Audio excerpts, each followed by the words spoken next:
Assalamualaikum warahmatullahi wabarakatuh.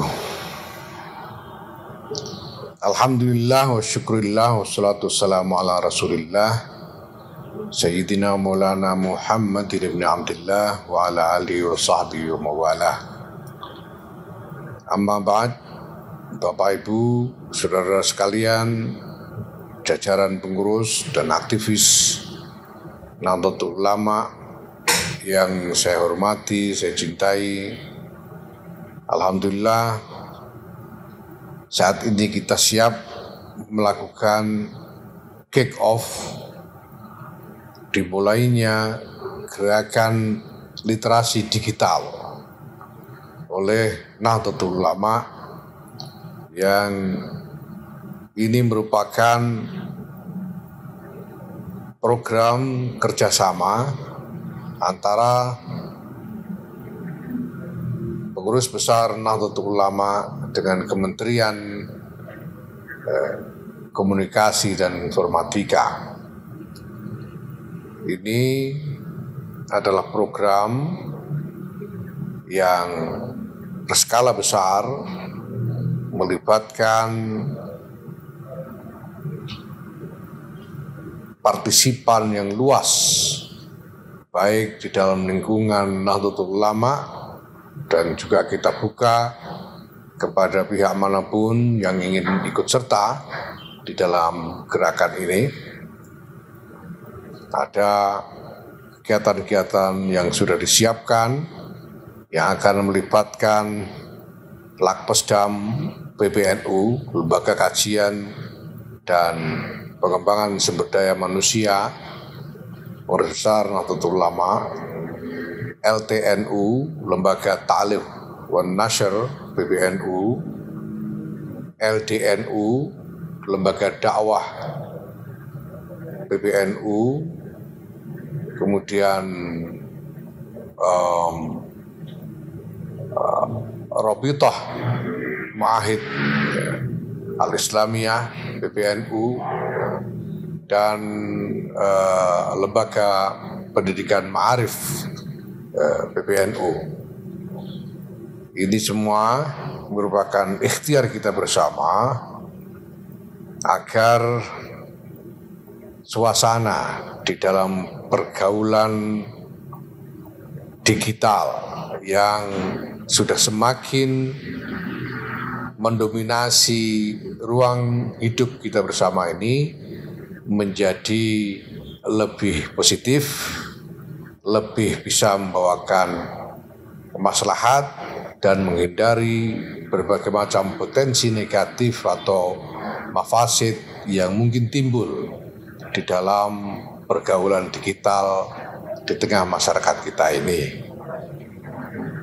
Tentu saja di antara yang akan ditekankan adalah bagaimana kita dapat mengembangkan sikap untuk menghargai otentisitas di dalam menerima dan menyebarkan informasi, bahwa informasi yang kita terima dan kita sebarkan ini sungguh-sungguh harus merupakan informasi yang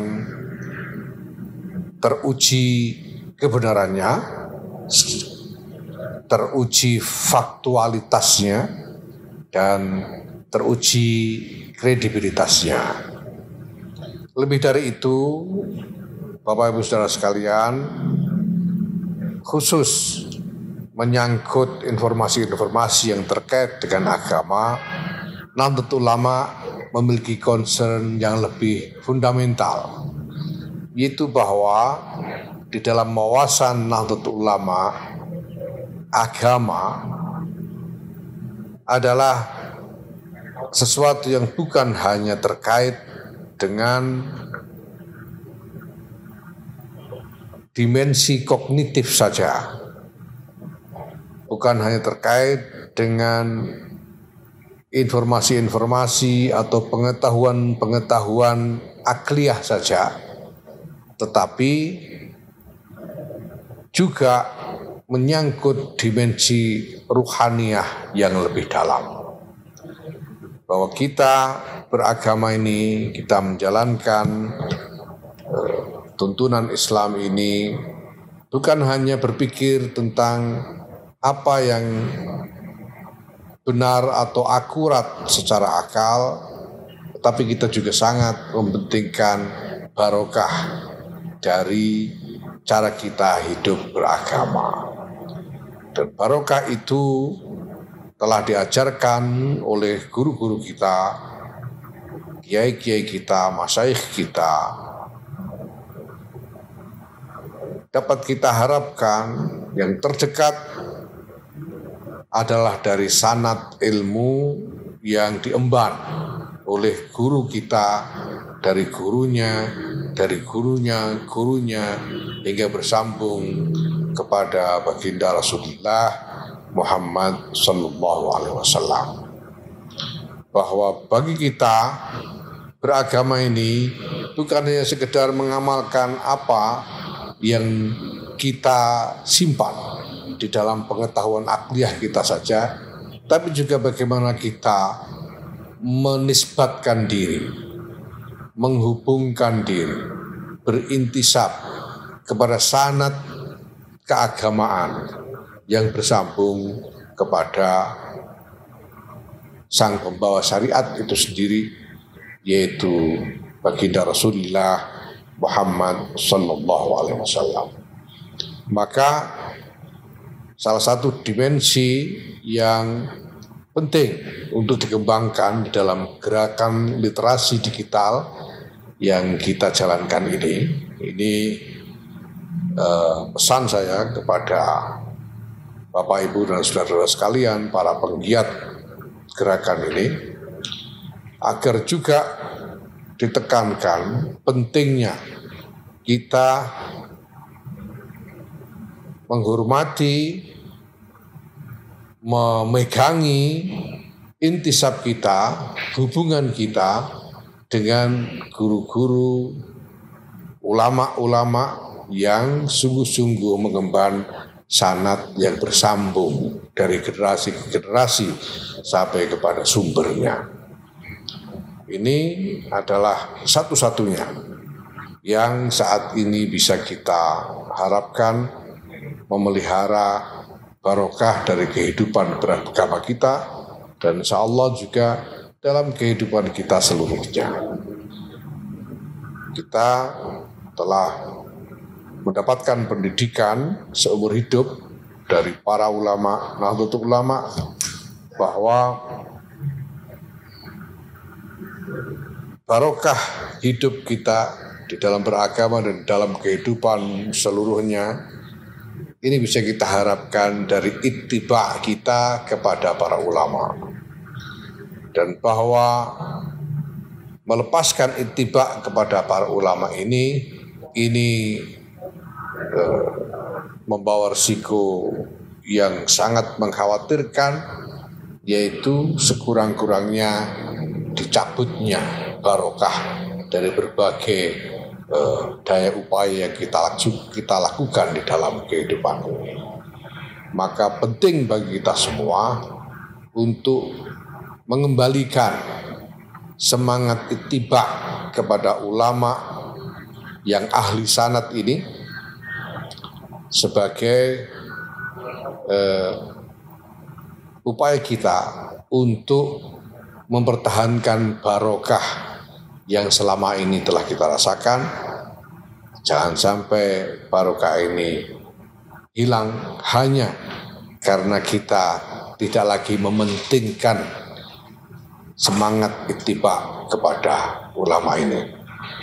Ittiba dalam hal ini berarti bukan hanya mengikuti pandangan-pandangan yang disampaikan, bukan hanya mengikuti karena fanatik kepada pribadi-pribadi, tetapi harus disertai dengan akhlak kepada ulama, akhlak kepada musnid, orang yang membawakan sanad, baik secara perorangan maupun secara keseluruhan. Bila mana kita tahu bahwa ada ulama yang memang sungguh mengemban sanad keilmuan yang muttasil, apapun pandangan yang disampaikan oleh ulama yang bersangkutan, kita setuju atau tidak setuju, atau sepandangan atau berbeda dengan ulama yang lain, semuanya harus kita hormati, kita muliakan dengan akhlak murid kepada mursyid, akhlak murid kepada guru. Mudah-mudahan dengan gerakan literasi digital ini kita dapat memberi sumbangan yang bermakna kepada masyarakat untuk memelihara harmoni sosial, memelihara persatuan dan kesatuan dari bangsa yang kita cintai ini, memelihara perdamaian, dan bersama-sama menggalang kerjasama di antara sesama kita bagi kemaslahatan kita bersama, bagi masa depan peradaban umat manusia. Selamat atas dimulainya gerakan literasi digital ini. Semoga ini mendapatkan ridha dan barokah dari Allah Subhanahu wa taala. Wallahul muwaffiq ila aqwamit thoriq. Wassalamualaikum warahmatullahi wabarakatuh. Assalamualaikum warahmatullahi wabarakatuh. Salam sejahtera, Om Swastiastu, Namo Buddhaya, salam kebajikan, salam sehat bagi kita semua. Bapak, Ibu tamu undangan, dan para narasumber yang saya hormati, juga rekan-rekan peserta kegiatan program literasi digital nasional dengan hashtag Indonesia Makin Cakap Digital. Merupakan suatu kebanggaan bagi saya pribadi untuk turut hadir dan membuka kegiatan kelas literasi digital, khususnya bagi rekan-rekan komunitas, media, serta para pemangku kepentingan majemuk lainnya di seluruh wilayah Indonesia termasuk wilayah 3T. Melalui kegiatan kali ini, izinkan saya untuk menyampaikan sepatah dua patah kata yang saya harap dapat menjadi bara semangat untuk Bapak Ibu sekalian dalam bergandengan tangan mewujudkan Indonesia Makin Cakap Digital. Bapak Ibu hadirin yang terhormat, pesatnya perkembangan teknologi yang semakin terpacu dengan adanya pandemi COVID-19 telah mendorong kita untuk berinteraksi dan melakukan berbagai kegiatan aktivitas di ruang digital. Kehadiran teknologi digital sebagai bagian dari kehidupan bermasyarakat inilah yang kian mempertegas bahwa kita sedang berada di era percepatan transformasi digital. Pada awal tahun 2022 ini, Hootsuite dan VR Social melaporkan bahwa jumlah pengguna internet di Indonesia telah mencapai 204,7 juta orang atau meningkat 2,1 juta dari tahun sebelumnya. Saya yakin angka ini akan terus meningkat dari tahun ke tahunnya.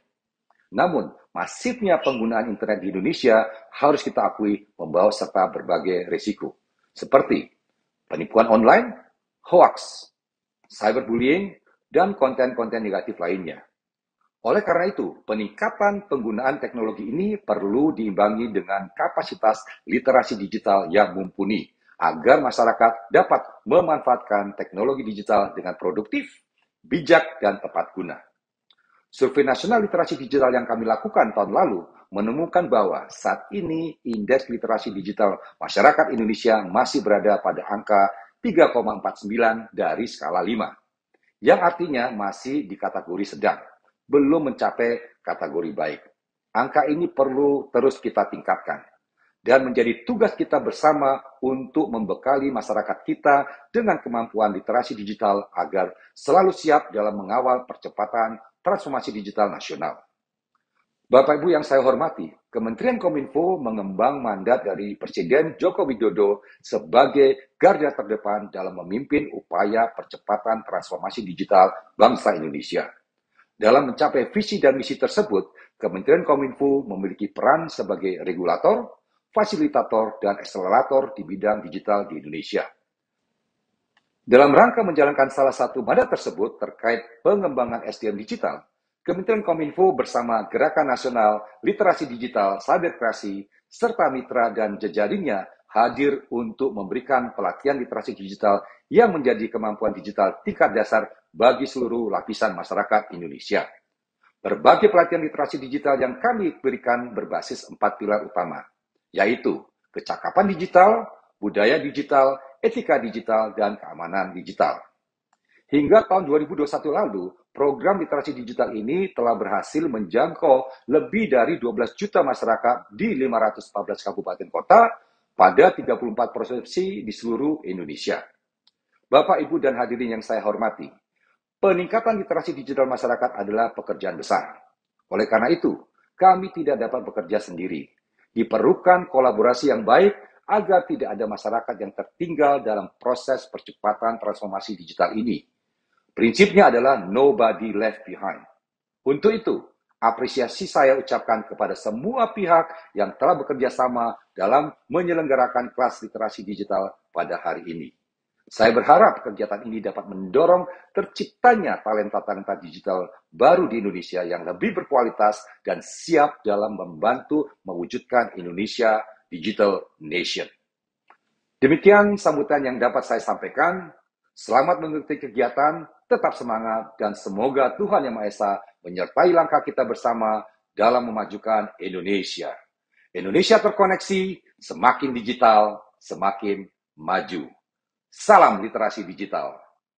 Wassalamualaikum warahmatullahi wabarakatuh. Om Santi Santi Santi Om. Selanjutnya, sambutan dari Ketua LD PBNU yang akan diwakili oleh Kiai Haji Soleh Sofyan. Pada beliau kami silahkan. Bismillahirrahmanirrahim. Assalamualaikum warahmatullahi wabarakatuh. Alhamdulillah wassalatu wassalamu ala rasulillah wa ala alihi wa ashabihi wa mawalah amma ba'd. Yang kami muliakan para pembicara yang hari ini hadir dalam acara literasi digital dalam tema peran perempuan dalam dakwah digital.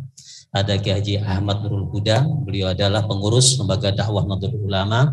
Ada Ibunda Dahlia Umar MA, anggota BPJI PBNU, Ketua Tenfitnas Indonesia, sekaligus senior saya di pesantren.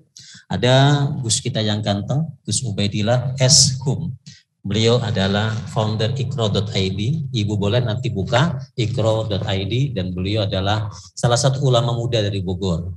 Kemudian moderator kita, pembawa acara kita sebagai wasilah kita kerjasama di acara siang hari ini, Bunda Ustadzah Fauziah Laili MA, itu juga senior saya. Bunda yang berbahagia, sehat semuanya? Sehat semuanya? Assalamualaikum. Baik, mudah-mudahan 5 menit, saya tidak banyak berbicara, 5 menit saya akan sampaikan, dan sambil ngomong 5 menit supaya seger, Ibu akan saya kasih bonus hadiah, setuju? Setuju? Baik, sudah saya siapkan uang di sini. Ya, sudah, saya siapin. Oke, hadiah yang pertama, 50.000. Siapa yang punya HP, acukan tangan. Oh, paling duluan. Itu belum pertanyaannya. Siapa yang punya HP semuanya? Oke, semuanya tolong buka HP masing-masing. 5 menit, punten ya. Karena ini ada literasi digital, saya akan perkenalkan bunda-bunda muslimat ini dekat dengan digital dan kita gunakan fasilitas digital yang terdekat di hadapan kita. Sudah buka HP-nya? Acukan tangan HP-nya semuanya.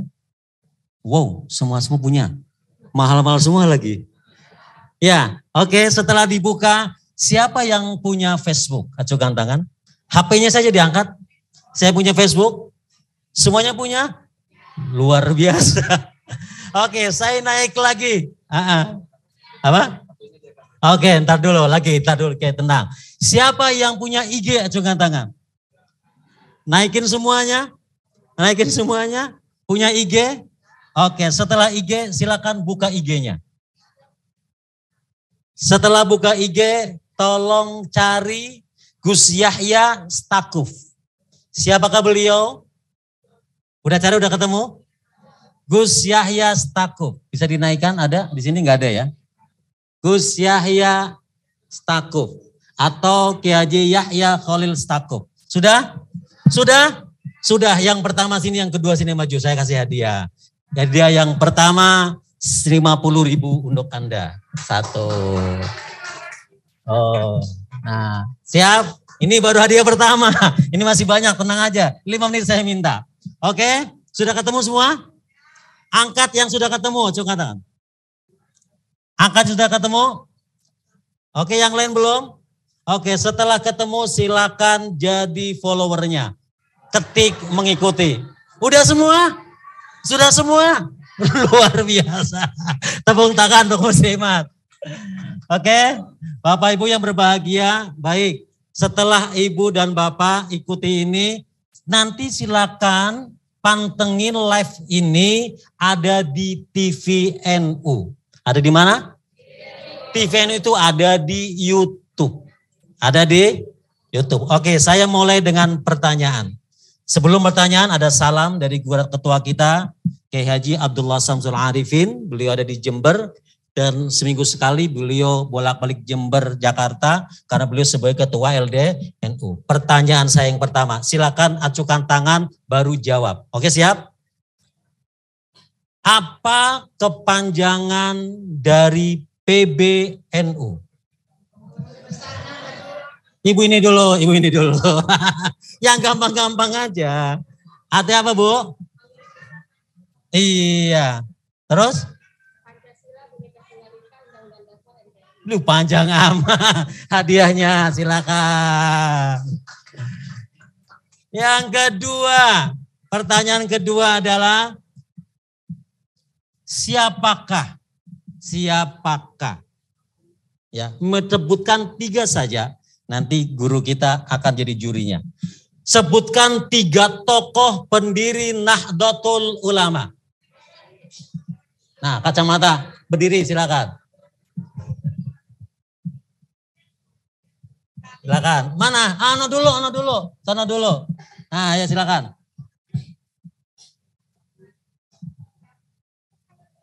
Ya, terus.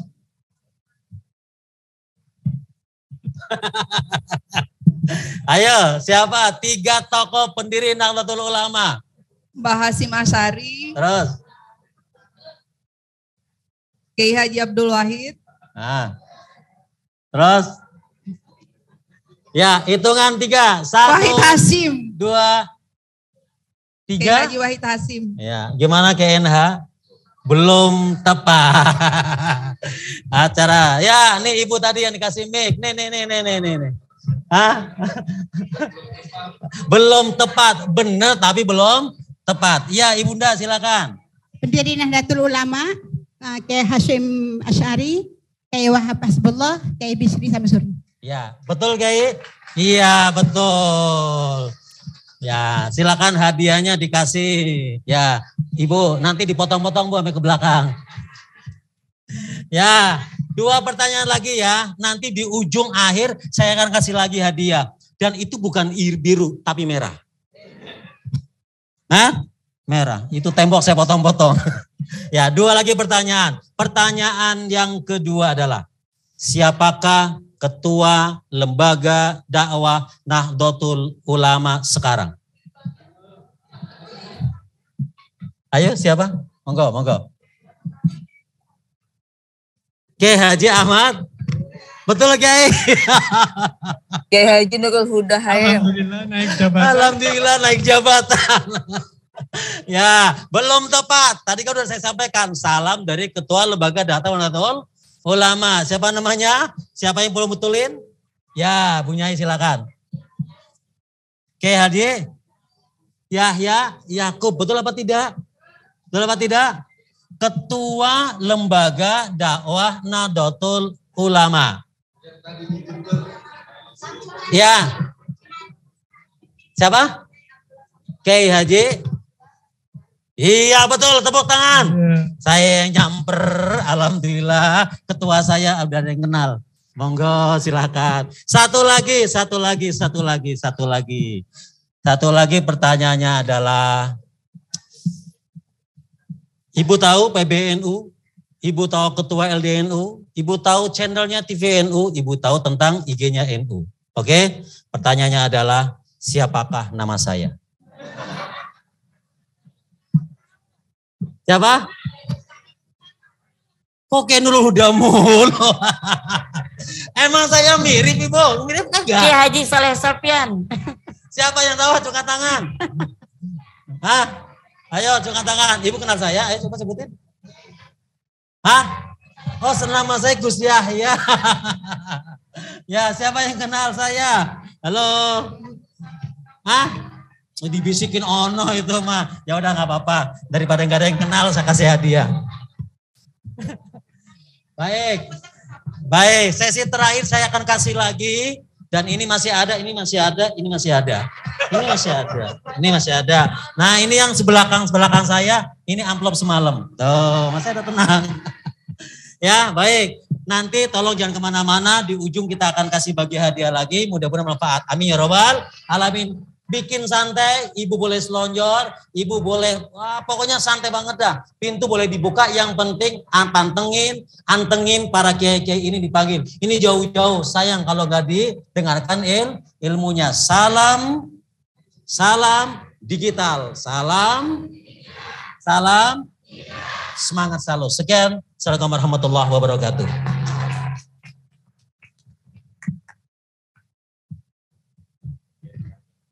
Terima kasih kepada Kiai Saleh Sofyan yang sangat aspiratif, digitalis, juga energik.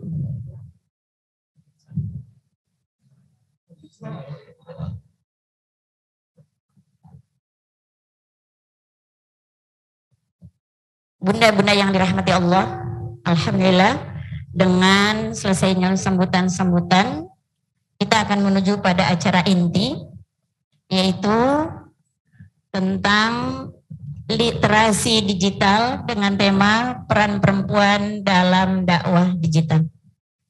Oleh sebab itu, kami selaku pembawa acara, untuk sementara kami akhirkan dan kami panggil seorang moderator kita yang akan mengarahkan acara demi suksesnya acara ini, yaitu Mbak Dewi Pajri. Beliau adalah seorang aktivis mahasiswa PMII cabang Ciputat dan beliau adalah seorang ketua PMII cabang Ciputat 2021-2022 dan beliau adalah anak kami.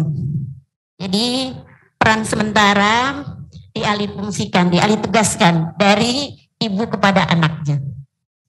Untuk itu, Mbak Dewi Pajri, kami silahkan dengan segala hormat.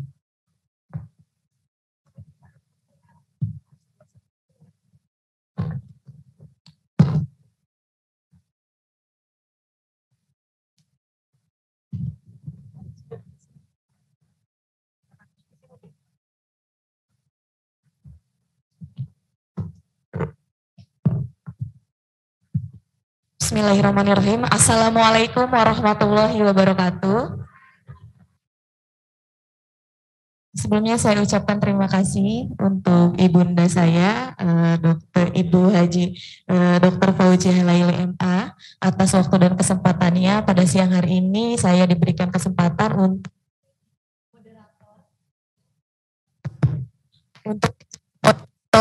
dengan sumber yang sangat luar biasa sekali pada siang hari ini. Sebelumnya saya ucapkan selamat pagi dan salam literasi.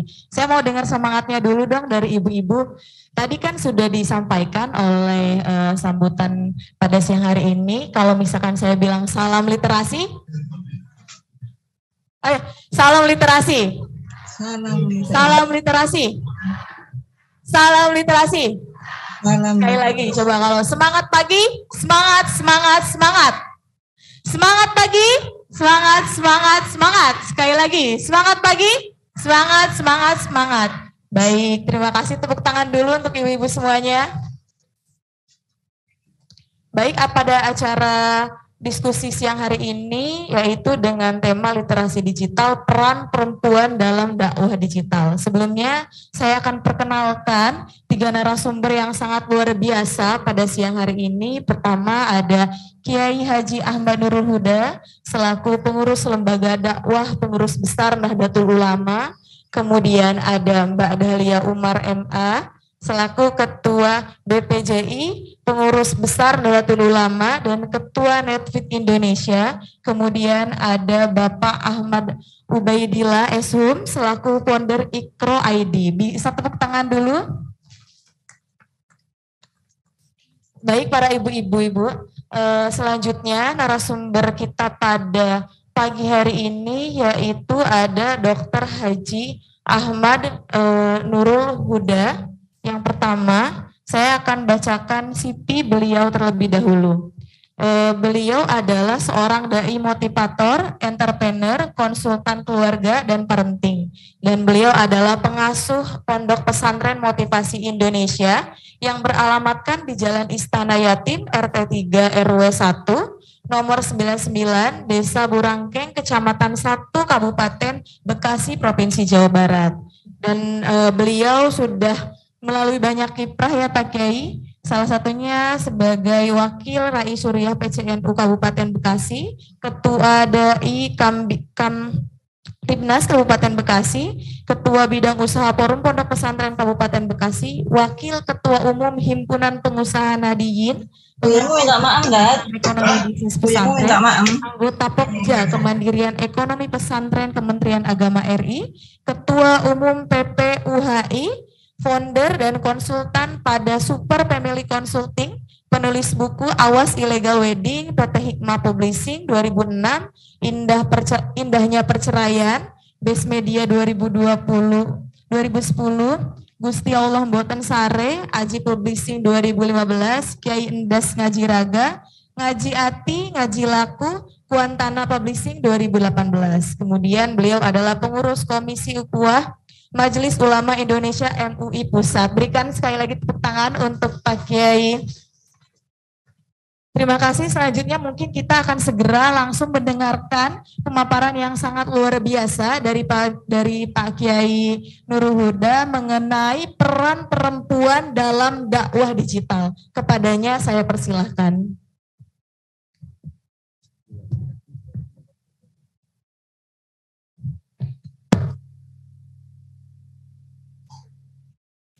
Bismillahirrahmanirrahim. Assalamualaikum warahmatullahi wabarakatuh. Semangat pagi.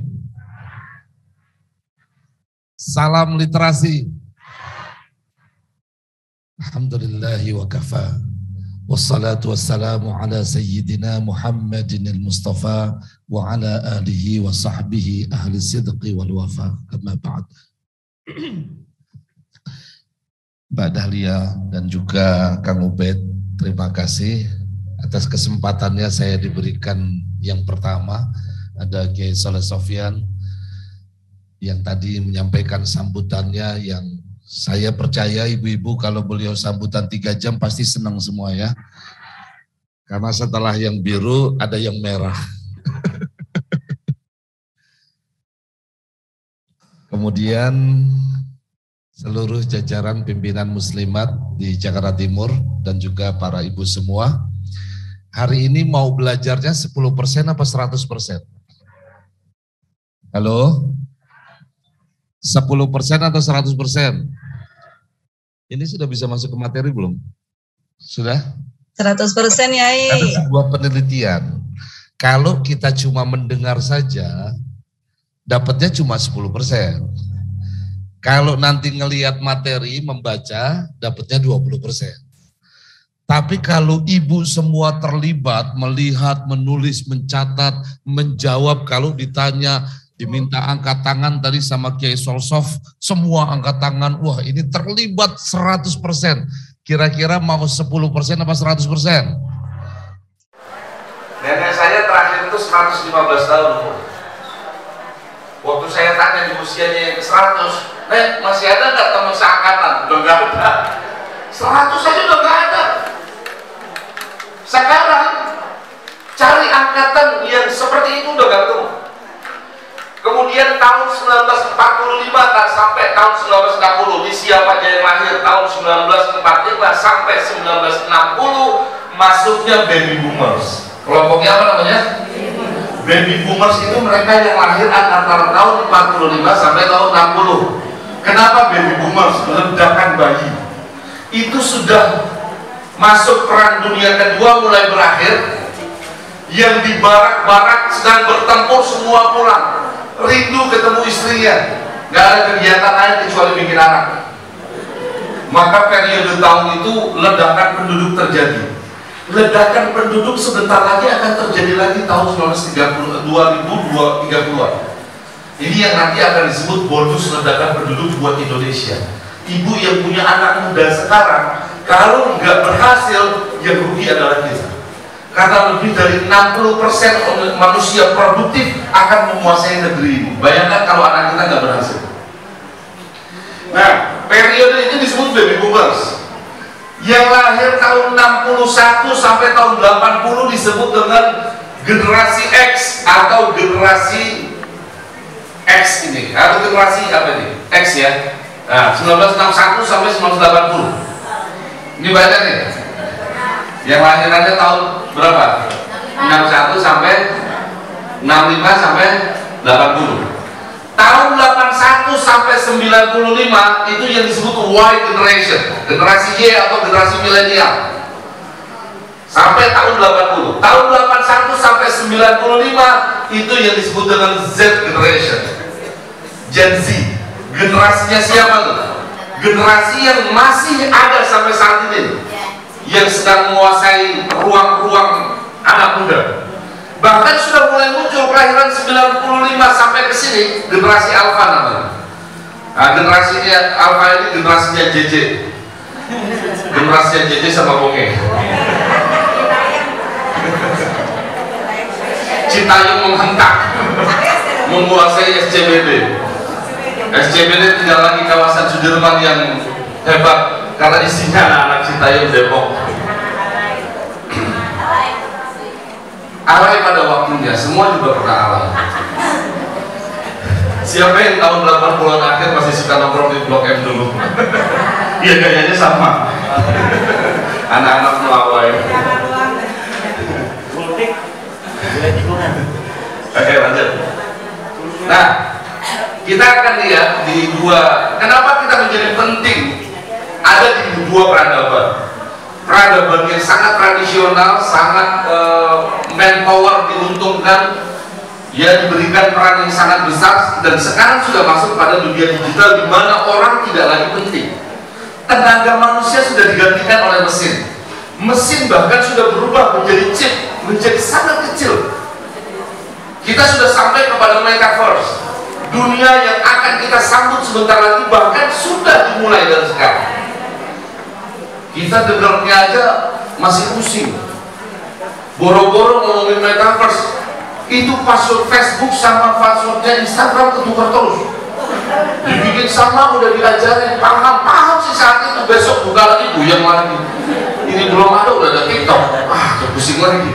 Nah, kita berada di dua peradaban. Karena itu nanti kita perlu mempelajari peradaban digital ini. Ibu tidak akan bisa lepas dari sekarang. Siapa yang dulu mengatakan bahwa teknologi bukan bagian saya orang jadul. Begitu dikasih pandemi terpaksa belajar yang namanya pembelajaran jarak jauh. Betul? Ibu dipaksa menggunakan aplikasi. Ibu dipaksa menggunakan pembelajaran secara online. Emak-emak di kampung habis beli sayuran langsung buka Zoom meeting. Istilahnya, ayo kita main, mau belanja ke pasar. Sorry, lagi ada Zoominar. Wah, mau main Zoom juga. Dipaksa, pandemi mempercepatnya. Maka era kemarin ini disebut dengan disruption era. Zaman di mana terjadi perombakan total. Bagi orang yang tidak siap, dia akan hancur. Tapi bagi orang yang bisa adaptif menghadapi perubahan zaman, dia yang akan mampu. Pandemi katanya banyak orang merasa susah, betul ya? Tapi saya tanya, ada banyak orang nggak yang kaya raya ketika pandemi? Kenapa? Tokonya tutup, nggak ada yang beli, lewat online-nya malah laku keras. Betul? Bisnis pengiriman begitu melesat. Bisnis warung kopi ternyata juga meledak. Makanya Kiai Ali mau bikin kafe kopi itu karena punya kebunnya di Bogor. Ini salah satu jenis bisnis yang terus meroket. Jangan pernah salahkan dirimu dan masa lalumu ketika kita berada pada titik kejatuhan. Karena orang yang hebat adalah orang yang ketika jatuh dia bisa bangkit dan dia bisa berjalan lagi menuju cita-cita yang diharapkan. Jadi jangan kalau ketemu orang itu bawaannya sedih dulu. Bisa ditanya apa kabar, bete gua. Ditanya bete artinya apa? Gak tahu. Bete itu batin tertekan. Ibu pernah gak ketemu dengan orang kalau ditanya perasaannya bete terus? Kita lihat mukanya ditekuk 12.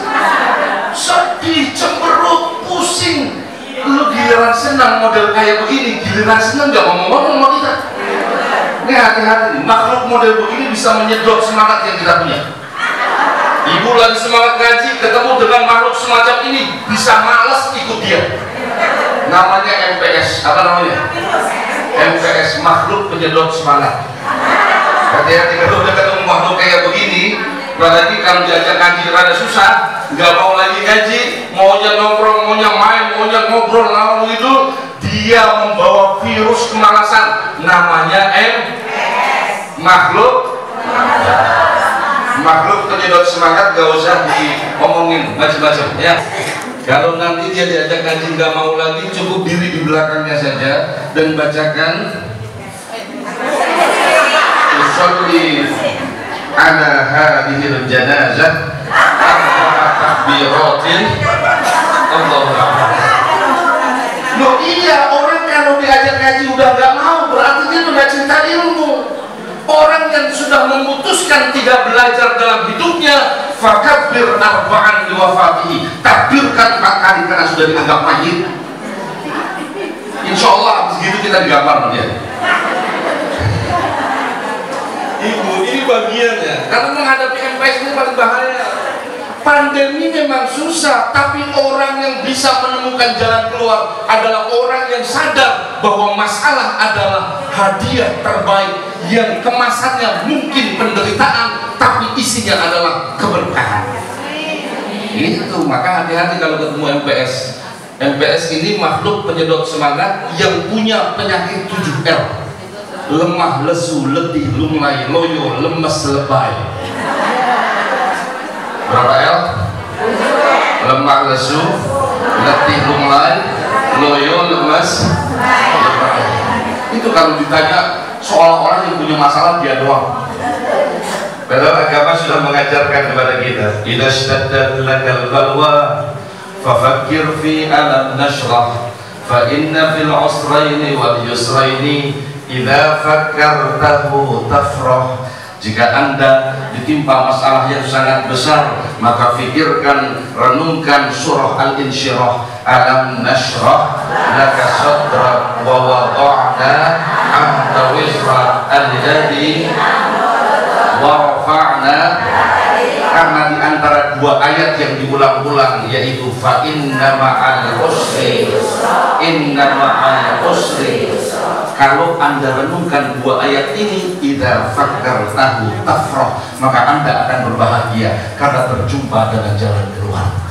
Mudah-mudahan sepulang acara ini yang punya masalah berat beres semua. Yang punya hutang lunas semua. Jangan lupa nomor teleponnya Kiai Soleh Sofia. Siapa tahu jadi jalan melunasi utang ibu-ibu semua. Ini akhirnya kenceng banget, punya utang semua. Ibu, nih 2 hal yang kita bahas, peran perempuan dan dakwah digitalnya. Nanti waktunya agak mepet, biar bagi-bagi aja nih. Kesetaraan fungsi kekhalifahan, kesetaraan potensi kepemimpinan, dan menjadi perempuan penggerak dakwah. Kalau sudah masuk muslimat, berarti ibu sudah mentahbiskan diri sebagai da'iyah penggerak. Iya Ustaz, tapi saya belum banyak ilmunya. Nggak apa-apa. Sebab yang harus disampaikan meskipun sedikit, jika itu kebaikan, sebarkan kebaikan meskipun sedikit itu. Yang sedikit kalau manfaat, dia jadi jariyah sampai kita berpulang nanti. Makanya nggak boleh, haram dalam Islam namanya kitmanul ilm, menyembunyikan ilmu. Ibu sedekah ilmu makin kuat hafalan ibu. ibu sedekah ilmu, makin mantap pemahaman ibu. Betul ya? Maka yang sedikit ibu dapat sebarkan, berarti ketika menyebarkan sudah berpotensi menjadi seorang da'iyah muballighah dalam komunitas namanya Muslimat and. Jelas ibu? Yuk kita lanjut. Nah, ini sebetulnya saya menggunakan centimeter.com, tapi karena memang agak sedikit bukan bermasalah ya, belum disiapkan. Saya mau minta 2 orang saja. Menurut Anda, menurut Ibu, peran perempuan dalam dunia digital sekarang ini itu seperti apa? Menurut Anda, peran seorang perempuan dalam dakwah digital. Saya minta 1 atau 2 orang, satu orang dulu ya, 1 orang dulu. Apa yang bisa dilakukan seorang perempuan? Hadiahnya disiapkan lagi seorang sekian. Ya, siap. Oh, sudah siap. Ayo 1 orang. Menurut Anda, apa yang dimaksud dengan peranan perempuan dalam dakwah digital ini? Suruh ngapain sih perempuan dalam dunia digital? Sekarang Anda sebagai muslimah, tiba-tiba ada pelatihan literasi digital. Saya belum bisa berdakwah, tapi saya dituntut untuk berperan. Apa yang harus dilakukan? Ya, silakan Bu. Paling belakang. Nah, tuh mana? Pegang mic Bu. Nah. Kelihatan Bu, baju Bu. Saya nggak terlalu mendengar. Tunggu sabar mikrofonnya. Nah, tuh ada duitnya langsung tuh. Ya, silakan. Assalamualaikum. Waalaikumsalam. Wanita di sini adalah sangat penting karena kita tidak hanya sebagai pendidik anak-anak, apa yang kita dapat terutama mengenai ilmu dapat kita share kembali dengan teman-teman kita melalui forward dari HP yang kita miliki. Jadi dengan adanya informasi kita dapat berbagi dengan yang lain. Jadi semua teman-teman kita bisa tahu mengenai ilmu dan informasi yang diperlukan. Nah, sebentar Ibu. Ibu kan udah dapat broadcastan isinya ilmu, langsung di forward ke yang lain? Tidak. Ya. Sebentar. Langsung di forward atau udah dibaca atau belum? Dibaca.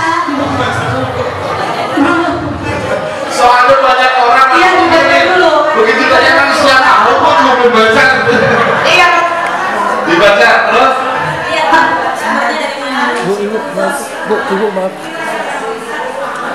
Maaf Bu. Kita. Ya, dan dipastikan sumbernya dari mana betul ya. Oke, baik, terima kasih Ibu. Tepuk tangan. Assalamualaikum warahmatullahi wabarakatuh. Ya, terima kasih. Ini penting. Ada istilah kenapa filter terhadap pesan itu menjadi penting ya. Istilahnya apa? Saring sebelum sharing. Apa namanya?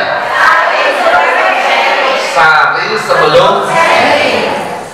Kalau mau dapat santan yang bagus itu kudu di saring. Maka semua broadcast meskipun itu ilmu jangan langsung sebar. Saya pernah banget dapat broadcastan dari seorang ibu panjang banget. Terus saya tanya, Bu, singkat aja isinya apa sih? Nggak tahu Ustaz, saya belum baca. Saya kirim aja tadi.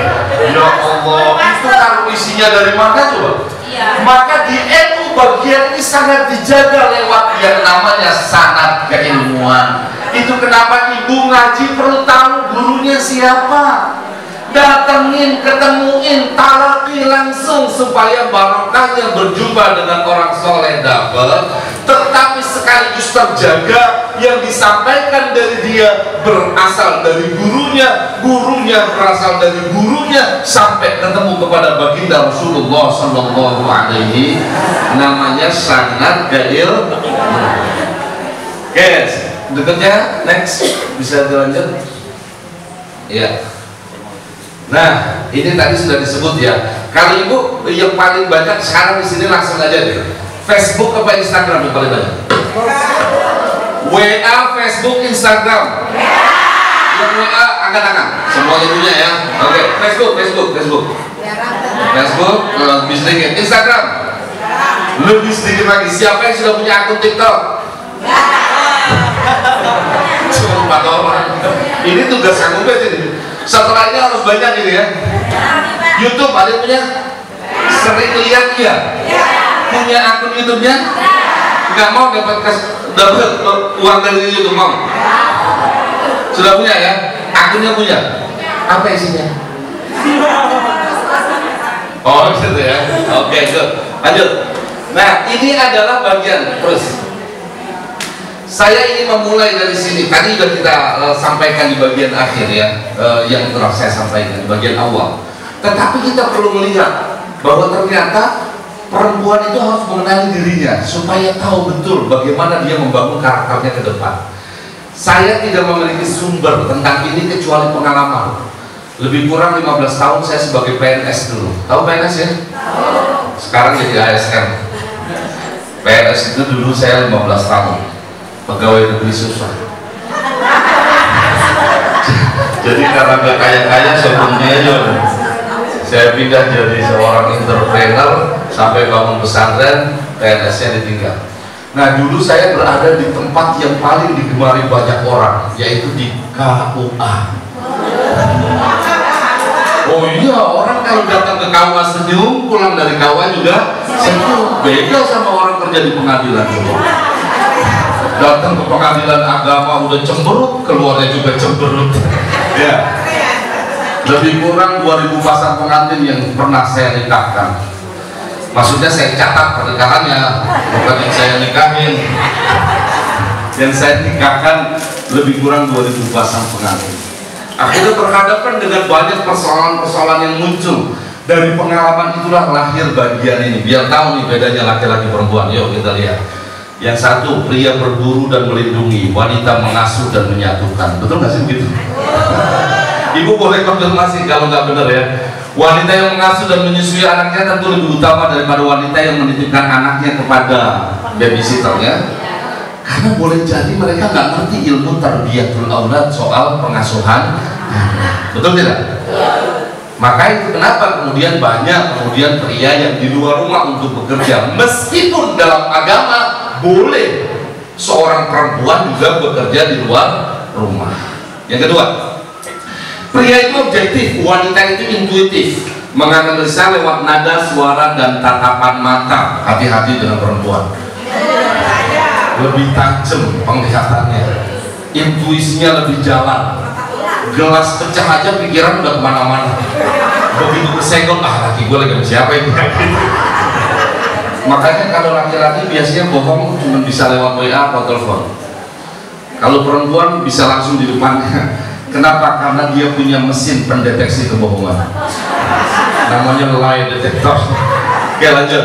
Sudut pandang mata pria sempit, kerucut di retina mata pria kurang lebar, tidak seperti wanita. Wanita agak lebar sudut pandangannya. Maka wajar jika pria lebih fokus tapi kurang kreatif melihat wacana lain. Ada laki-laki disuruh cari garam saja di dapur, susahnya setengah mati. Udah 13 tahun ketuker mulu garam sama gula. Karena laki-laki fokus. Tapi perempuan itu lebih lebih bisa membaca wacana yang lain. Sambil ngiris bawang bisa sambil lihat YouTube. Betul? Susunan bumbu yang segitu rapat dan padatnya tahu betul. Kenapa? Karena nggak fokus. Sama ada ketika dia belanja shopping ke pasar. Dari rumah udah bawa catatan. Begitu pulang ke rumah balik, yang dicatat malah nggak dibeli. Next. Wanita suka bicara, pria seperlunya saja. Makanya nih, habis ini ibu ketemu dia. Ini kan ketemu sama teman-teman. Entar bisa jadi sore pulang nyampe rumah teleponan lagi. Lalu tadi ketemu ngapain aja? Udah ngobrol setengah hari, nyampe rumah teleponan lagi 1 jam. Makanya kalau sering disebut tukang gosip ya begitu. Lanjut. Pria suka dipercaya, sedangkan wanita suka diberi perhatian. Dengan diperhatikan Anda menjadi cantik. Lanjut. Pria mengutamakan keahlian dan wanita mengutamakan kebersamaan. Paling seneng kalau bareng-bareng, sampai pipis saja ngajak-ngajak. Pipisnya bareng. Tidak pernah ada laki-laki ngajak temannya pipis bareng. Karena pipis tidak butuh kebersamaan.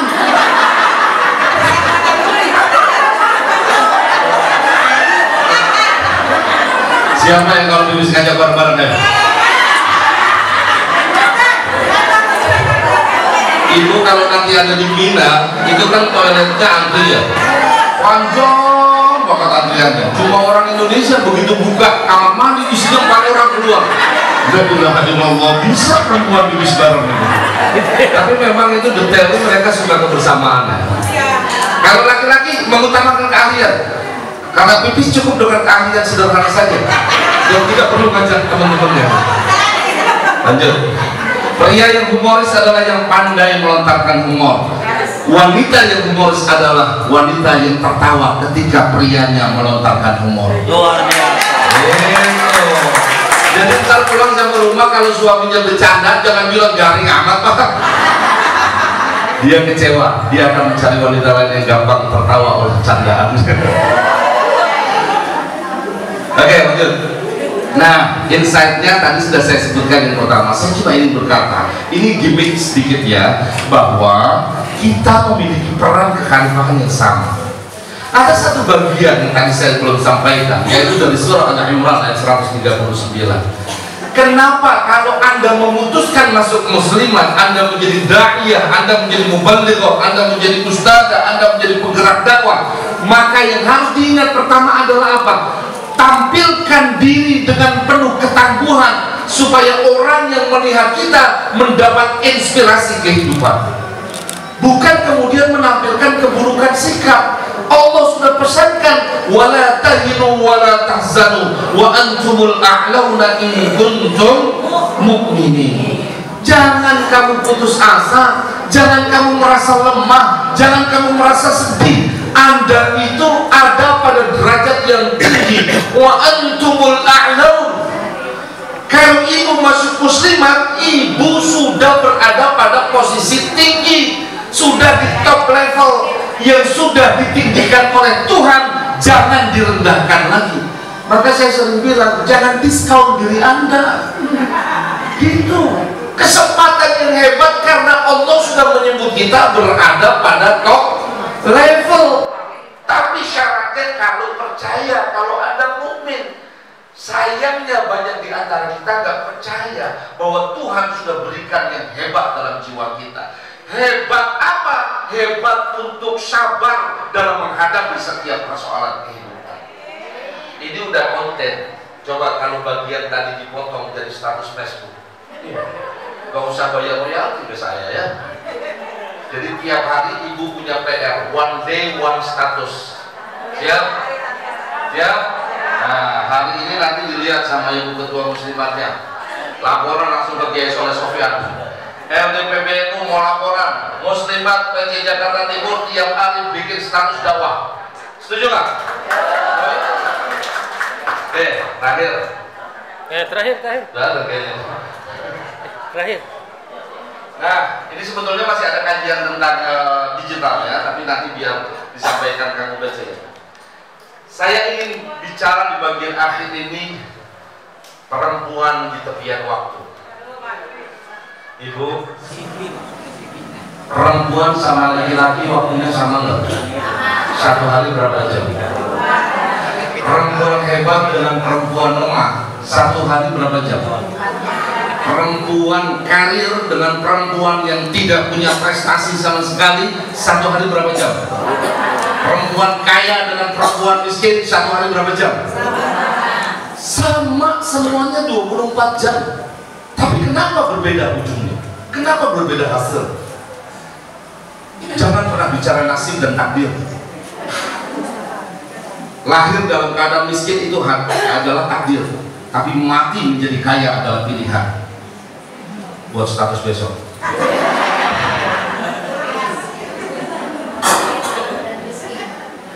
Supaya kita punya sesuatu yang kita perjuangkan. Kita berada di tepian waktu. Itu kenapa saya mau sampaikan bagian ini. Ibu, kita semua, laki-laki dan perempuan, kita berada di tepian waktu. Dalam konteks kita menjadi seorang personal, menjadi seorang diri sendiri yang mungkin belum menikah atau sudah menikah tetapi sekarang menjadi single mom. Kita tetap dibatasi oleh waktu yang harus kita berdayakan luar biasa. Atau kita menjadi seorang couple, menjadi seorang pasangan dari pasangan hidup kita.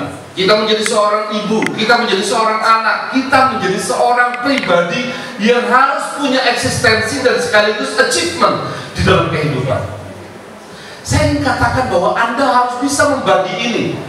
Misalnya kita mulai dari family time, waktu buat keluarga. Tadi saya mendengar sedikit cerita dari Kiai Ali Masyhur Musa. Beliau baru pulang haji, tapi nggak ketemu saya kemarin. Beliau berangkat senang sekali pulang ceritanya. Kenapa? Haji tahun ini berangkat bersama dengan 3 anaknya dan juga istrinya. Sesuatu yang mungkin dibayangkan oleh kita aja susah ngebayanginnya. Boro-boro sama anak lah awak jadi belum berangkat. Ada yang umur udah 35 baru daftar. Begitu kan lihat daftar kuotanya masih 29 tahun lagi.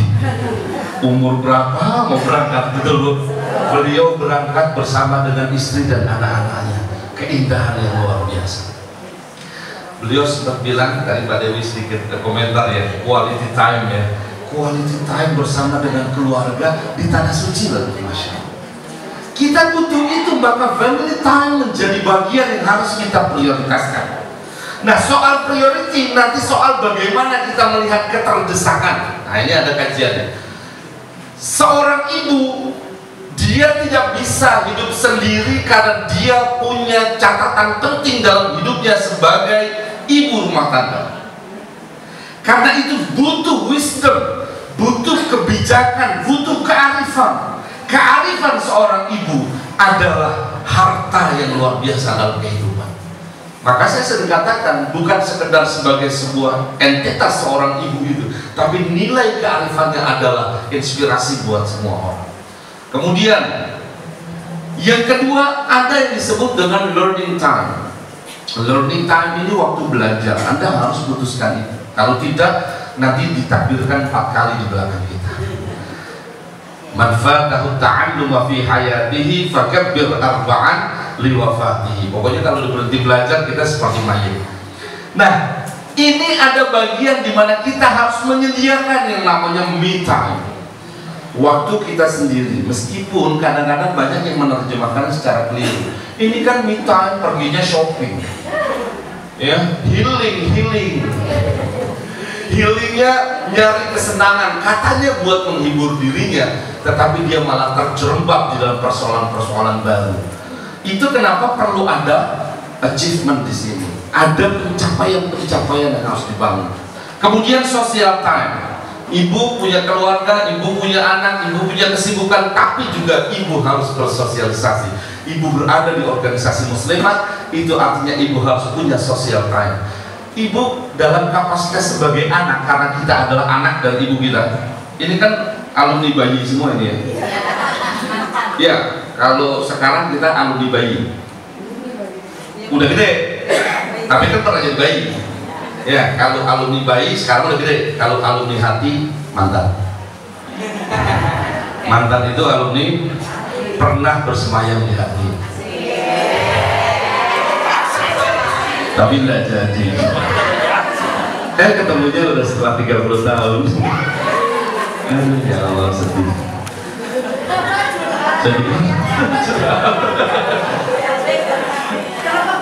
Sebagai anak dia harus tumbuh, sebagai anak dia harus berkembang. Maka improvement menjadi bagian yang harus kita pikirkan terus. Ibu 20 tahun, 40 tahun, 50 tahun, sekarang di usia 50 tahun ke atas ini, apa karya yang sudah kita buat? Nih, kalau kita bicara mau konten dakwah kita terlibat, maka selesaikan dulu hidup kita. Meskipun tidak harus menunggu benar-benar selesai, karena dakwah tidak menunggu seseorang sudah selesai dengan hidupnya baru berdakwah. Tetapi tentu kita harus mengukur diri, melihat capaian apa yang sudah kita lakukan. Sudah berapa banyak masjid yang kita bantu? Sudah berapa banyak yatim yang kita santuni? Sudah berapa banyak madrasah yang kita bangun? Sudah berapa banyak karya yang dikenang oleh orang lain setelah nanti kita tiada dalam kehidupan? Yang terakhir, couple time. Ini adalah pasangan, di mana kita juga punya waktu untuk itu. Karenanya pada bagian inilah saya ingin sampaikan bahwa peran perempuan di antara tepian waktu ini harus masih mengambil pilihan untuk menjadi wanita penggerak dalam kehidupannya. Seluruh pengalaman hidup ibu dengan basis keilmuan yang di Majelis Ta'lim, di organisasi semacam Muslimat ini adalah konten dakwah yang harus disuarakan. Mudah-mudahan setelah ini kita akan meramaikan seluruh media digital dengan postingan paling positif dan paling baik dari kita semua. Wassalamualaikum warahmatullahi wabarakatuh. Waalaikumsalam warahmatullahi wabarakatuh. Sebelumnya saya ucapkan terima kasih untuk Kiai Haji Nurul Huda. Berikan sekali lagi tepuk tangan yang meriah ibu-ibu. Luar biasa sekali, semangat. Oke, baik. Tadi sangat luar biasa paparan materi dari beliau. Tadi juga ibu-ibu sudah berterima kasih sudah memberikan pandangannya terhadap perempuan dalam era digital pada zaman sekarang ini. Baik, untuk selanjutnya marilah kita lanjut untuk narasumber kedua yang kita pada hari ini, yaitu ada Kak Dahlia Umar. Sebelumnya saya akan membacakan CV dari beliau. Nama Dahlia MA, beliau adalah Ketua Perkumpulan Rekbit Indonesia. Tanggal lahir Jakarta 1 Oktober 1976.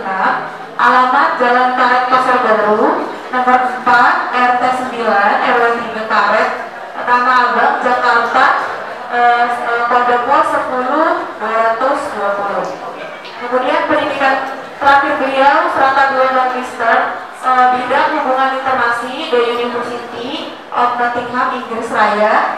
Terus kemudian pengalaman kerjanya beliau adalah Ketua Rekbit Indonesia dari tahun 2018 sampai sekarang. Kemudian Dewan Penghormatan Penyelenggara Pemilu RI pada tahun 2019-2021, tim pemeriksa daerah, luar biasa sekali. Dan beliau sudah banyak pengalaman organisasinya, sudah sangat buana sekali. Terus pernah mendapatkan beasiswa dan beberapa penghargaan, serta saya akan bacakan salah satu karya tulis dan publikasi dari Kak Dahlia Umar. Ini ada Umar Dahlia desain khusus dalam pilkada dan demokrasi di DKI Jakarta dalam jurnal Demokrasi edisi April 2022 diterbitkan oleh Kesbangpol DKI Jakarta pada tahun 2022.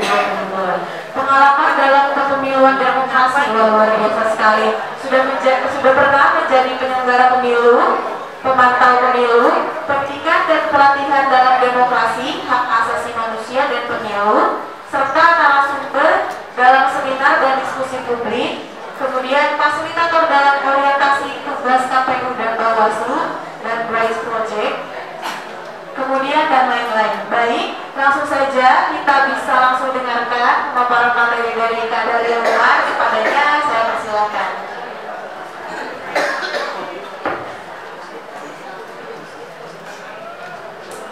Assalamualaikum warahmatullahi wabarakatuh. Alhamdulillahirobbilalamin wa bihi nasta'in ala umuri dunya waddin. Wassalatu wassalamu ala asyrofil anbiya'i wal mursalin wa ala alihi wa sahbihi ajmain. Amma ba'du. Yang saya hormati pimpinan lembaga dakwah PBNU, Kiai Soleh Sofyan.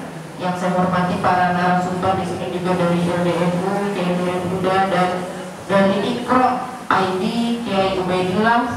Yang saya hormati segenap pimpinan Muslimat Jakarta Timur, Ibu Fauzia. Yang saya hormati beserta jajaran. Yang saya hormati Ananda Dewi Fajri selaku moderator. Alhamdulillah hari ini kita berkumpul dalam forum ini. Saya sangat senang sekali bertemu dengan ibu-ibu Muslimat Jakarta Timur dan audiens yang mungkin mengikuti dari TVNU dan Zoom Muslimat Jakarta Timur. Baik, ibu-ibu masih semangat ya? Saya Dahlia Umar, saya pernah aktif sebagai KPU DKI Jakarta yang mengelola pemilu dan pilkada, dan saya berharap ibu-ibu di sini juga sebagai aktivis Muslimat NU dan sebagai daiyah tentu juga sangat diharapkan punya punya aspirasi menjadi daiyah yang melek digital. Kenapa? Karena misi kita adalah misi dakwah. Nah, saya diminta di sini untuk menjelaskan tentang apa sih dakwah NU itu. Mungkin slide berikutnya kan diperbesar lagi ya supaya kelihatan. Saya mau memperkenalkan dulu, tadi kita pada saat pembukaan acara ini dibuka oleh Ketua Tanfiziyah PBNU. Siapa beliau? Ada yang tahu tadi di kuis-kuisnya? Kiai Haji Yahya Khalil Stakuf. Jadi tak kenal maka tak sayang, dulu sekalian ya. Kenapa saya ingin memperlihatkan foto ini? Jadi ini adalah foto pendiri Nahdlatul Ulama, yaitu Kiai Haji Bisnis Samsuri, Kiai Haji Hasyim Asy'ari, dan Kiai Haji Wahab Asbullah. Kita harus mengenal para pendiri NU karena kita adalah pemegang estafet selanjutnya untuk dakwah Nahdlatul Ulama. Jadi beban yang ada dalam pundak ibu-ibu sekalian itu enggak sembarangan. Kalau ibu-ibu sudah mendeklar sebagai aktivis muslimat NU, berarti Anda harus meneruskan cita-cita dakwah para pendiri Nahdlatul Ulama. Kira-kira begitu. Yang kedua, saya mau memperkenalkan, ini adalah 3 pimpinan kita. Yang pertama adalah Kiai Haji Miftahul Akhyar, Rais Am PBNU.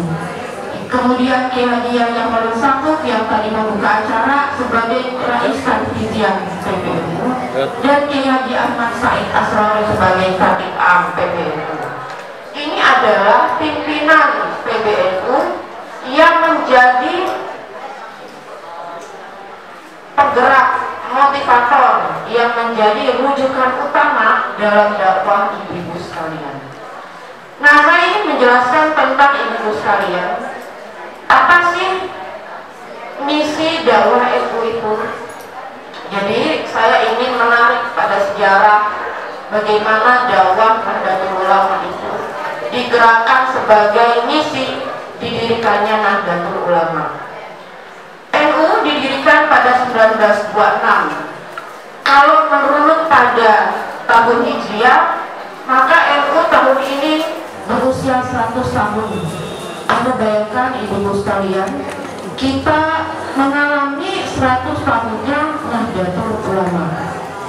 Karena kita mengalami 100 tahunnya Nahdlatul Ulama, maka kita harus punya semangat untuk menggugah, mengembangkan dakwah Nahdlatul Ulama. Karena itu kemudian NU itu dalam sejarahnya, dalam ADART-nya itu, tujuan Nahdlatul Ulama berdakwah adalah memegang teguh pada satu mazhab Imam 4, yaitu mazhab Imam Syafi'i, lalu siapa lagi? Imam Hambali, Imam Maliki, dan Imam Hanafi. Nah, kalau kita melihat dalam dokumen bagaimana dakwah itu kemudian digerakkan melalui lembaga dakwah Nahdlatul Ulama, maka tujuannya adalah pertama menyusun kebijakan NU di bidang pengembangan agama Islam. Jadi misi Anda semua di sini adalah bagaimana dakwah Islam itu adalah dakwah yang rujukannya berasal dari ajaran dari para ulama dan dari ulama. Yang kedua adalah mengkoordinasikan para dai dan daiyah dalam menjalankan dakwah kepada masyarakat, baik secara tulisan maupun lisan hingga ke masyarakat terpencil. Maaf, slide berikutnya Mas, biar enggak. Nah, ibu-ibu, jadi syarat kita berdakwah pertama adalah mengikuti mazhab yang sudah kita tetapkan. Yang kedua adalah harus ada koordinasi antara dai dan daiyah. Saya ingin menjelaskan di sini bahwa tadi Ustaz Nurul Huda, Kiai Nurul Huda sudah menyatakan bagaimana tantangan dakwah PBNU ke depan. Dakwah PBNU ke depan tantangannya adalah adanya mungkin gerakan-gerakan dakwah di luar dari mainstream Nahdien yang mengutamakan bagaimana ajaran 4 mazhab tadi itu sebagai dasar dakwah kita. Kenapa ibu-ibu sekalian? Muatan dakwah itu harus ada pada sanad keilmuan. Jadi dalam menyampaikan ajaran dan ilmu pengetahuan Islam, orang itu harus memiliki kapasitas keilmuan dan sanad yang mutawatir. Tadi sudah dijelaskan oleh Kiai Nurul Huda apa yang disebut mutawatir itu. Ibu-ibu pernah kenal nggak yang namanya makanan seblak? Syarat-syarat makanan itu bisa jadi makanan seblak yang disepakati para ibu-ibu itu harus ada bahan apa? Kencur. Kalau yang utamanya itu kencur. Kalau nggak ada kencur, sah nggak dia jadi seblak? Ibu pernah nggak makan yang namanya tahu? Bukan tahu gejrot, tahu bulat. Coba perhatikan semua tukang tahu bulat rasanya sama nggak? Sama. Karena mereka bersepakat bahwa tahu bulat itu harus kayak gitu. Kalau ada satu tukang aja tahu bulat yang beda atau nggak enak, nggak gurih, nggak garing, nggak lembut di dalam, nggak juicy, itu pasti kita protes ya, ini nggak sesuai standar gitu ya. Atau kalau seblak itu nggak pakai kencur, sah nggak dia disebut seblak? Nggak sah. Jadi sudah ada kesepakatan antara ibu-ibu sedunia, yang namanya seblak harus pakai, yang namanya tahu bulat harus gurih, harus pakai mecin ya. Kalau nggak ada mecin nggak enak tahu bulat. Begitu pula dakwah. Jadi dakwah harus bersumber pada sanad yang mutawatir. Apa sanad mutawatir itu? Al-Quran Al-Karim, hadis Nabi Muhammad, dan penjelasannya yang disampaikan oleh ulama-ulama yang mereka itu sanad keilmuannya berasal dari para tabi'in, sahabat dan keluarga Nabi Muhammad SAW. Kalau ada ulama yang mengaku dirinya itu langsung, saya langsung berdasarkan Quran dan hadis, gak mau dengarkan ulama, berarti sanadnya tidak mutawatir. Keilmuannya itu tidak jelas. Itu seblak tanpa kencur. Atau tukang tahu bulat tapi gak ngikutin paketnya. Karena itu Bapak Ibu sekalian, sanad itu sangat penting untuk menjaga konsistensi dan akurasi dari ajaran-ajaran tersebut. Baik, saya teruskan. Ini kayaknya jam makan siang ya. Sedikit lagi ya. Sedikit lagi.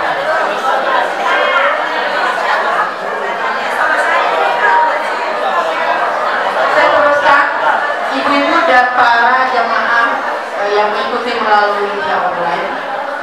Jadi, ibu sekalian, Islam mengandung ajaran kesetaraan antara laki-laki dan perempuan sebagaimana diajarkan Allah Subhanahu wa Ta'ala. Nah, kesetaraan laki-laki dan perempuan menyangkut seluruh kewajiban dan hak. Saya ingin menyampaikan contoh. Bu, dengerin Bu, dengerin sebentar lagi aja, dengerin sebentar aja.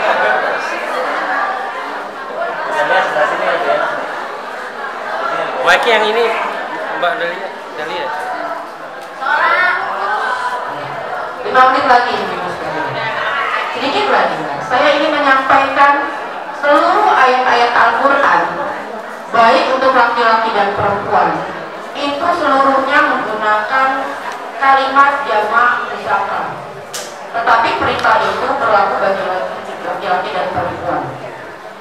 Termasuk perintah untuk berdakwah. Jadi kalau ada orang yang bilang begini, oh suara perempuan itu aurat, gak usah perempuan itu dakwah, itu salah besar. Kenapa? Karena dalam Al-Quran dan hadis Nabi tidak ada satu pun larangan bagi perempuan untuk menyiarkan Islam. Kalau saya boleh mengutip ayat Al-Quran, di situ dijelaskan salah satunya adalah kuntum khairu ummatin ukhrijat linnas ta'muruna bil ma'ruf wa tanhauna 'anil munkar. Kemudian ada juga perintah bagi mukmin laki-laki dan perempuan wal mu'minuna wal mu'minat ba'dhum awliya'u ba'd ya'muruna bil ma'ruf wa yanhauna 'anil munkar. Jadi bagi laki-laki dan perempuan, mereka harus saling menjadi penolong untuk mengerjakan amal ma'ruf dan mencegah nahi munkar. Dalam dakwah atau dakwah, perempuan pertama yang menjadi dai adalah Khadijah Al-Kubra.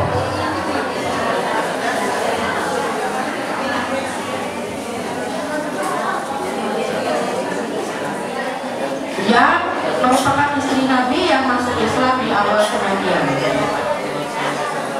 Beliau adalah perempuan yang sangat berpengaruh dalam dakwah, menjabarkan ajaran Islam di masa lalu melalui penyampaian. Dan yang kedua adalah Sayyidah Aisyah radhiyallahu anha yang menyampaikan dakwah melalui penjabaran hadis-hadis dan sunnah-sunnah Nabi yang sampai sekarang menjadi perawi hadis dan sunnah yang paling banyak sekali menjadi rujukan bagi kita semua. Nah, karena itu menurut hemat Nahdlatul Ulama, perempuan memiliki kemampuan lebih baik dalam memahami permasalahan kehidupan sehari-hari, dan Anda semua memiliki audiens yang sangat luas. Islam memiliki kekayaan hasanah ilmu dan ajaran untuk memecahkan persoalan yang dihadapi perempuan. Misalnya persoalan-persoalan waris, persoalan pernikahan, persoalan fikih, amaliyah, ubudiyah, persoalan pendidikan anak dan kesehatan serta sosial kemasyarakatan. Ibu-ibu di sini harus menjadi corong, harus menjadi guru bagi komunitas Anda masing-masing, supaya ajaran Islam yang sampai kepada masyarakat itu berasal dari da'iyah-da'iyah yang beraliran Ahlus Sunnah wal Jamaah. Kenapa? Karena aliran atau mazhab Ahlus Sunnah wal Jamaah itu sanatnya mutawatir. Sanatnya itu bisa dipertanggungjawabkan dari ulama-ulama kita terdahulu sampai pada Nabi besar Muhammad SAW. Nah, tantangan kita adalah dakwah di masa digital. Coba slide berikutnya. Kalau kita lihat di Indonesia itu 170 juta dari total penduduknya itu sudah menggunakan internet. Jadi ibu-ibu sekalian, kita harus mencari jalan bagaimana dakwah Islam itu bisa menjangkau luas pengguna internet itu. Salah satu caranya adalah hari ini kita mengumpulkan ibu-ibu sekalian, dan ini live streaming di TVNU dan juga melalui Zoom meeting dilihat oleh orang seluruh Indonesia. Jadi jangan salah, ruangan ini hanya mungkin 0,0 sekian persen yang mendengarkan diskusi ini. Ada banyak sekali, mungkin ribuan orang yang saat ini mendengarkan apa yang kita bahas pada hari ini. Kenapa? Karena dakwah dalam literasi digital itu menjadi salah satu agenda besar PBNU untuk terus menyiarkan dakwah Islam. Dan Anda semua ya adalah dai-dai yang akan diharapkan sekali oleh PBNU meneruskan misi dakwah itu. Jadi kalau kita dengarkan Gus Yahya tadi, ketua PBNU itu adalah sebuah organisasi berjamiah yang tetap tujuan yang paling utamanya adalah mensiarkan Islam melalui dai-dai yang tentu harus ditingkatkan kompetensi, pengetahuan, dan kemampuan public speakingnya. Jadi nanti dari pertemuan ini kita harus tindak lanjuti apa yang dimaksud dengan koordinasi antar dai dan dai. Bagaimana penyampaian materi-materi yang penting diketahui oleh masyarakat. Kenapa? Karena kita ini berlomba-lomba dengan dai-dai yang mungkin dari kelompok lain yang berbeda alirannya dengan kita, ajarannya dengan kita, dan itu sangat berbahaya kalau tidak diimbangi dengan peran dai-dai dari ibu-ibu yang ada di sini. Banyak contohnya ya, mungkin ibu-ibu sering kalau dalam bermasyarakat, ibu saya itu seorang guru ngaji yang sangat banyak sekali jamaahnya. Ada selalu mereka-mereka yang mempertanyakan ajaran-ajaran yang selama ini kita yakini sebagai tradisi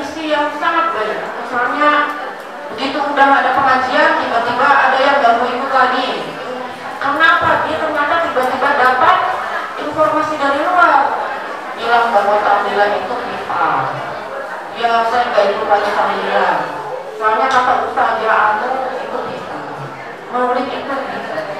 Jadi jamaah yang sebelumnya sebenarnya adalah jamaah pengajian, tetapi mungkin kita kurang mampu untuk meyakinkan atau sebagai sebuah tradisi. Kita perlu untuk kemudian memperkuat dalil atau alasan atau penjelasan tradisi itu atau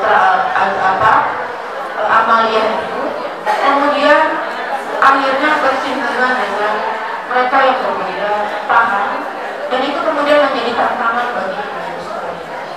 Itu pun yang juga saya rasakan dan saya alami bersama ibunda saya dan ibu saya dalam perjalanan.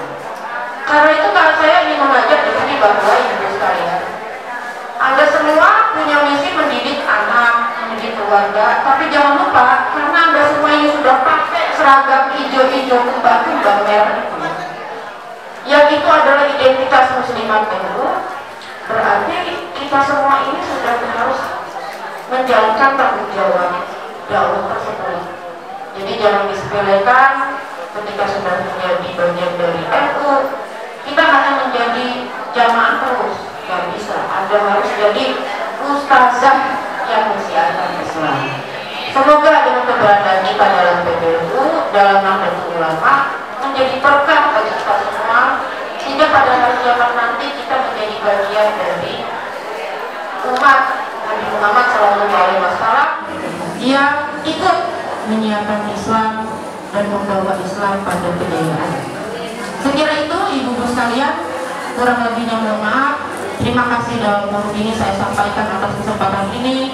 Semangat semua, salam literasi. Wassalamualaikum warahmatullahi wabarakatuh.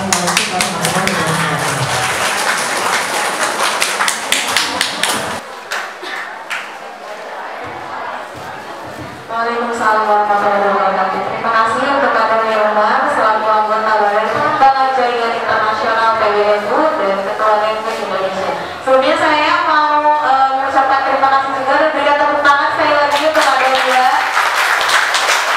Ibu-ibu mohon bersabar ya, apakah sudah lapar? Sudah. Mohon maaf sebelumnya ibu-ibu karena acara kita pada siang hari ini dipantau oleh PBNU dan Kominfo, jadi mohon kerjasamanya. Sekarang masih ada satu materi lagi. Setelah materi langsung sesi tanya jawab, terus kemudian kita bisa langsung istirahat ibu-ibu ya. Berarti mau lanjut atau istirahat? Lanjut ya. Sekali lagi saya mau tanya dulu, mau lanjut atau istirahat? Lanjut ya, karena setelah lanjut nanti mungkin ibu-ibu bisa lebih leluasa lagi dalam beristirahatnya. Mungkin yang di ujung saya juga mau menyapa siap-siap, nanti akan ada sesi tanya jawab, tapi kita akan ada satu materi lagi, yaitu dari Gus Ubaidillah. Nah, saya akan membacakan sedikit dari profil biodata beliau.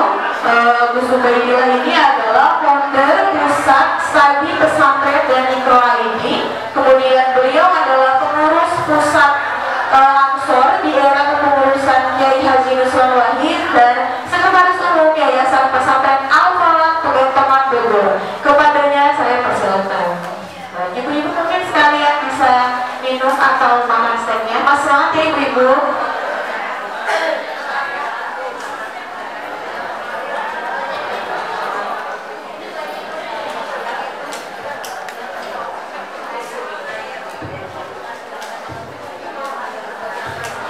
Baik, bismillahirrahmanirrahim. Assalamualaikum warahmatullahi wabarakatuh. Alhamdulillahirabbil alamin wa bihi nasta'in ala umuri dunya waddin. Wassalatu wassalamu ala asyrofil anbiya'i wal mursalin wa ala alihi wa sahbihi ajmain. Amma ba'd. Yang saya hormati dan saya sama-sama kita banggakan, Ketua Umum LDNU PBNU yang pada kesempatan ini tidak hadir bersama kita, tapi alhamdulillah sudah ada dua tokoh kita, guru kita, Kiai Haji Nurul Huda dan Kiai Haji Soleh Sofian, atau yang masuk dipanggil Kiai Sosok. Dan tentu saja dari Kementerian Kominfo dan Mbak Dantia selaku narasumber, beliau juga anggota BPJI, pengurus besar Nahdlatul Ulama, dan para ibu yang saya hormati dan saya muliakan.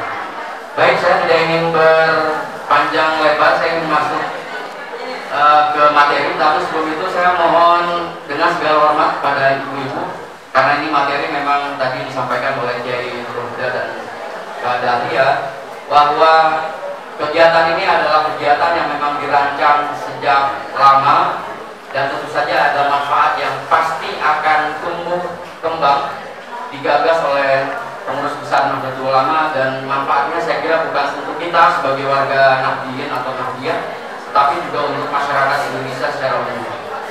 Saya ingin memulai karena ini adalah forum perempuan, dan di forum laki-laki pun saya kira saya sering meng-quote satu quote dari seorang sastrawan besar di Indonesia bernama Pramudia Anantatur.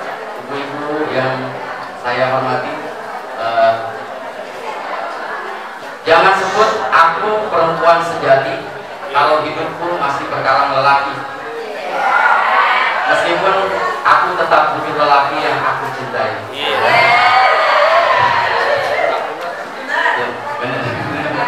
Baik, nah yang kedua, karena ini adalah soal literasi digital, ada satu kutipan atau satu kalimat yang dilahirkan oleh Pramudia Anantatur di dalam buku novel Bumi Manusia. Ini saya kira ini menarik karena ini terkait juga nanti aktivitas ibu-ibu memproduksi narasi literasi. Orang boleh pandai setinggi langit, tetapi selama ia tidak menulis, ia akan hilang di dalam masyarakat dan sejarah. Jadi ibu-ibu, saya ingin membandingkan kenapa literasi itu penting. Kita hari ini masih ingat ada tokoh besar di Republik ini, pendaki, saya kira ini juga guru kita semua, Kiai Haji Zainuddin MZ Allahyarham. Ibu-ibu, ini saya ingin membedakan betapa pentingnya dunia kepenulisan kalau boleh dibandingkan dengan produksi narasi verbal. Kiai Haji Zainuddin MZ itu dikenal sebagai dai sejuta umat. Kita pernah datang pada forum beliau. Tapi ibu-ibu, dari semua khutbah atau ceramah yang disampaikan oleh Kiai Haji Zainuddin MZ, saya ingin melakukan uji petik. Apakah ibu-ibu ketika mendengarkan ceramah Kiai Haji Zainuddin MZ di sebuah forum atau di TV itu bisa mengingat ceramah dari awal sampai akhir? Saya mencoba meyakinkan diri saya, apakah ibu-ibu mengingat mungkin sampai hari ini ceramahnya Kiai Haji Zainuddin MZ dari awal sampai akhir? Betul, sudah dipastikan tidak bisa dan tidak akan pernah mengingat. Karena apa? Manusia itu kan punya ingatan yang selalu diganggu atau terganggu oleh situasi dan keadaan. Ibu datang ke ceramahnya beliau, mengingat setengah dari kalimat-kalimat ujaran atau ceramahnya beliau, tetapi pada saat pulang ibu diganggu oleh telepon dari suami, dari anak, kemudian menyuruh lagi ingatannya, kemudian sebelum sampai rumah ketemu tetangga ngobrol lagi, kemudian hilang lagi, berkurang sedikit, dan seterusnya. Itu menandakan bahwa literasi dalam bentuk verbal ketika dia tidak dituliskan memang akan ada resiko. Resikonya adalah orang tidak, bahkan penulisnya sendiri atau pembuatnya sendiri itu punya kecenderungan untuk melupakan beberapa hal atau banyak hal, apalagi kita selaku konsumennya. Oleh karena itu saya kira forum ini menjadi sangat penting karena salah satunya adalah mendorong kita semua untuk masuk kepada aktivitas literasi, salah satunya adalah dunia kepenulisan. Saya kira tadi Kiai Sosok di awal kenapa mengajak ibu sekalian menulis status, atau Kiai Nurul Huda tadi one day one status. Saya kira itu adalah buah yang ingin dicapai oleh program ini, kick off 1000 program ke seluruh komunitas termasuk di dunia pesantren. Yang ketiga, ibu-ibu yang saya hormati, saya sebelum lebih dalam ke soal teknis tentang media sosial, ada hal yang selalu saya sampaikan di setiap forum di sebuah daerah ketika saya datang. Dua hal ini. Pertama adalah karena ini konteksnya Jakarta, saya ingin mengingatkan kembali ingatan kolektif atau memori kolektif kita tentang guru-guru para masyayikh kita di tanah Betawi. Pertama adalah Syekh Junaid Al-Betawi. Itu kenal, masih ingat? Udah gak ada yang ingat, gak ada yang tahu? Syekh Junaid Al-Betawi. Padahal beliau adalah ulama besar dari tanah Betawi yang diposisikan di tanah Haromain sebagai imam di Masjidil Haram, termasuk juga guru dari para ulama-ulama besar yang ada di Nusantara. Salah satunya adalah Syekh Nawawi Al-Bantani, itu adalah murid beliau. Yang kedua, ada guru Marzuki, guru Mansur, guru Majid, ya. Kemudian ada ulama-ulama perempuan Baliho. Saya kira kita semua masih ingat ada Profesor Dr. Hajah Juti Alawiyah, kemudian ada Dr. Hajah Suryani Tahir, ya. Kemudian ada Ibu Hajah Adnan, ada salah satu Mubaligho yang sangat masyhur di tanah Jakarta. Beliau adalah putra dari Kiai Haji Hashim Adnan.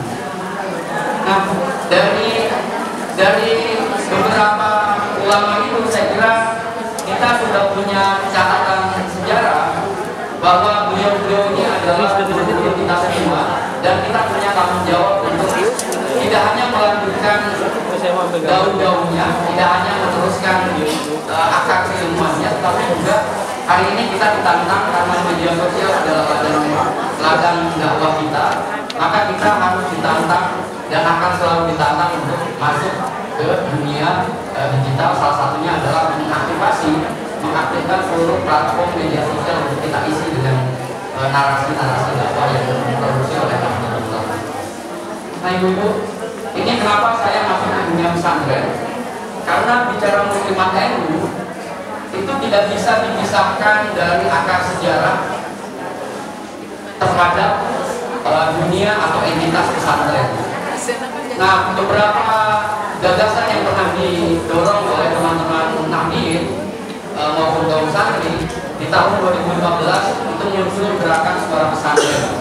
Kenapa Suara Pesantren itu didirikan?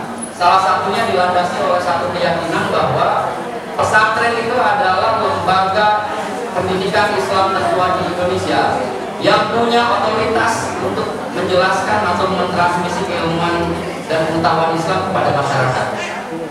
Nah, problemnya adalah kita sama-sama memaklumi bahwa di dunia digital, di ekosistem digital, seperti tadi Kiai sudah bilang, kita masih di satu dekade atau 10 tahun ke belakang, kita masih jauh tertinggal dari pengalaman atau aktivitas dakwah yang dilakukan oleh kelompok-kelompok sebelah, baik itu Salafi, Wahabi, atau kelompok-kelompok yang mengusung gagasan keagamaan, jihad dan lain sebagainya. Oleh karena itu, era digital ini saya kira harus jadi momen besar bagi kita semua, khususnya muslimat NU di cabang Jakarta Timur, untuk menjadikan ini juga sebagai bagian dari perjuangan kita. Tadi saya cek, mohon di ibu-ibu sekalian, salah satu yang saya perlu cek pada saat mau masuk ke forum ini adalah saya mengecek, nanti mohon konfirmasi apakah itu akun yang dimiliki oleh Muslimat NU Jakarta Timur ada di Facebook. Itu Muslimat NU Jakarta Timur punya fanpage Facebook. Saya cek ada 3.300 follower. Kemudian pasang atau posting status terakhir itu ada di posisi 6 hari yang lalu. Jadi hari ini ternyata di fanpage Facebook Muslimat NU Jakarta Timur itu belum diposting, belum diupload aktivitas yang ada diselenggarakan pada hari ini. Nah, jadi menurut saya PR yang terbesar dari kita semua adalah soal keistiqomahan memproduksi atau menulis konten-konten berita dan lain sebagainya. Baik, Ibu, ini sedang dibuka. Sebenarnya tadi saya sudah update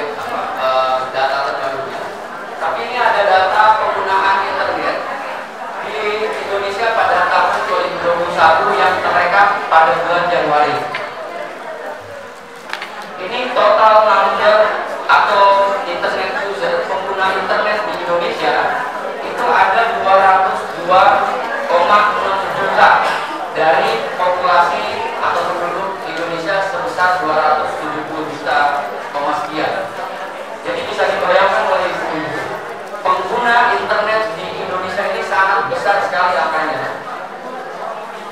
sehingga dalam persentase itu angkanya mencapai angka 73,7%. Nah, yang warna merah ini menunjukkan durasi penggunaan internet yang dilakukan oleh masyarakat di Indonesia yang masuk di dalam populasi angka 202 juta tersebut.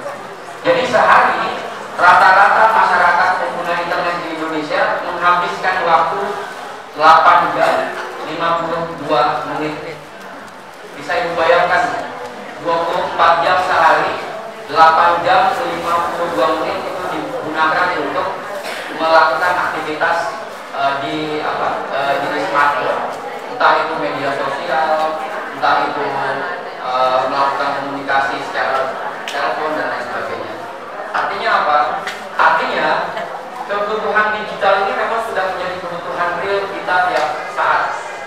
Itu kuotanya habis, tentu akan menjadikan sebagai salah satu kebutuhan yang real juga, selain kita beli beras, sembako dan lain sebagainya. Nah ini yang tadi Kiai Nurhuda juga menyampaikan soal data demografi, generasi baby boomer, generasi milenial dan seterusnya.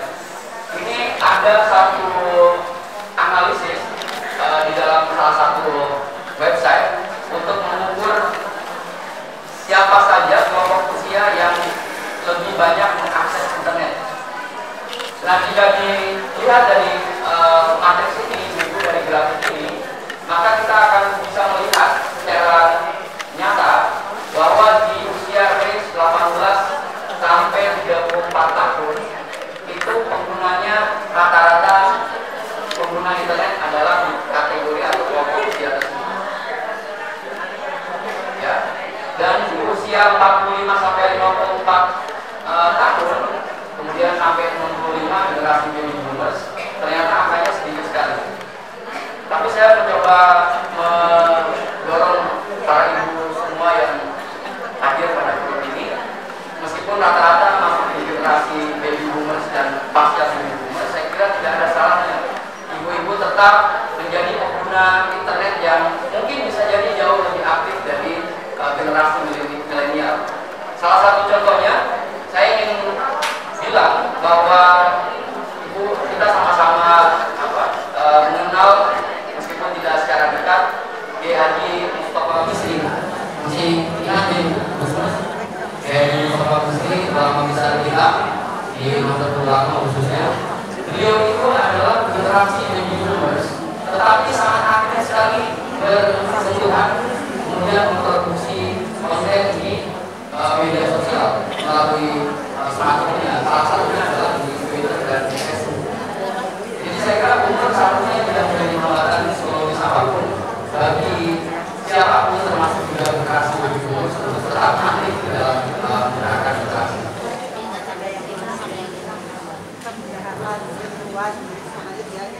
Nah, ini tadi sudah dicek oleh guru kita ya di Soleh Sofyan. Tadi ditanya kepada ibu-ibu platform media sosial apa saja yang sudah ibu miliki. Tadi saya mendengar ada Instagram, kemudian YouTube, Facebook.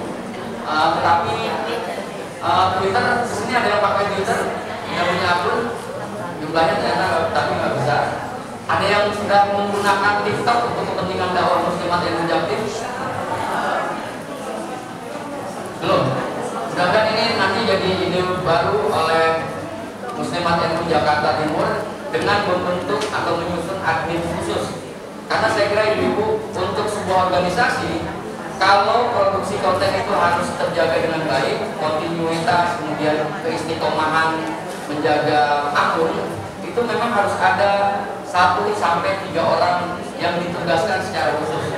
Jadi di sini saya kira ada ketua Muslimat NU Jakarta Timur penting sekali untuk menetapkan siapa pengurus muslimat yang usianya mungkin lebih muda, yang punya waktu yang jauh lebih banyak untuk menjadi admin. Karena tadi saya cek di Facebook fanpage Muslimat NU Jatim itu baru 6 hari lalu baru posting itu, dan setelah itu sampai hari ini tidak ada posting apapun. Artinya apa? Artinya fanpage Facebook Muslimat NU Jatim itu sesungguhnya bisa dikategorikan sebagai akun yang tidak terlalu aktif, tidak terlalu produktif. Kira-kira Ibu siap nggak kalau itu nanti diaktifkan kembali? Siap nggak Bu? Siap. Lanjut. Nah ini YouTube. Lanjutkan. Nah ini ada satu hasil penelitian kuantitatif dilakukan secara metodologi survei dilakukan oleh Almara tahun 2020. Ini ada ulama paling populer di Indonesia. Ibu sudah baca nggak? Dalam waktu yang dekat ini memang belum ada penelitian kuantitatif dengan metodologi survei, sehingga belum ada potret terbaru siapa saja ulama paling populer di Indonesia. Oleh karena itu saya mengambil ini hasil survei dari Almara tahun 2020. Ini ulama paling populer 82,6% itu masih ada di Ustaz. Ibu cek ada nggak ulama perempuan atau perempuan ulama di daftar ini?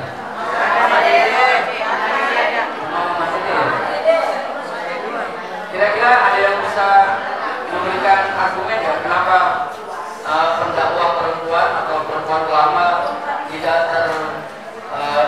terdeteksi banyak di dalam metodologi survei ini? Ada yang mau jawab? Kira-kira kenapa? Ibu tahu jawabannya? Jawabannya adalah, pertanyaan saya juga singkat. Apakah ibu-ibu dalam satu hari selalu istiqomah membuka website dan online yang ia mohon angkat tangan mohon izin? Siapa saja di kelompok ini yang sering atau paling tidak satu hari satu kali membuka website laman berita NU online atau nu.or.id? Bahkan ada aplikasinya, sudah ada apps-nya. Jadi media online berbasis website nu.or.id dari sekian banyak kita di forum ini, alhamdulillah baru 3 orang. Jadi kira-kira ibu besok ini atau sore ini kira-kira mau buka website NU online ya? Dengan ibu sering membuka itu, maka secara otomatis itu akan membantu proses pergerakan traffic media NU online. Jadi NU online itu di rangkaian seluruh media berbasis news, berita, berbasis website, itu kita masih jauh, masih sangat jauh banget di bawah.